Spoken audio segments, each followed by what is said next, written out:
සබ්බ පාපස්සා කරන නොකල යුතු දේ සියල්ල නවත්තන්න. සියලු පව් නොකල යුතුය. කවදා ඉඳන්? 2026 ඉඳන්. කුසලස්ස උපසම්පදා, කුසල් විතරක් වැඩි දියුණු කළ යුතුය.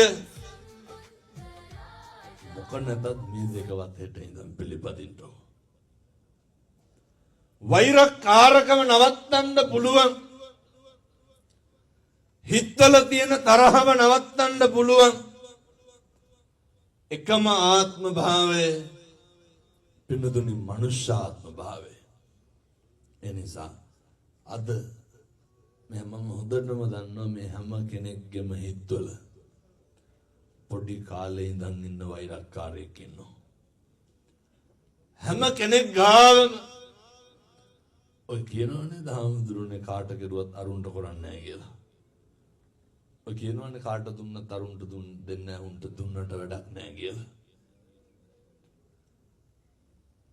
වෛරකාරකම නැති කරන්න නම් අර ඉන්න තරහකාරයත් එක්ක තියෙන ගනුදෙනුව නැති කරලා දාන්න ඕන. වෛරක්කාර ගනුදෙනුව නැති කරන්න ඕන.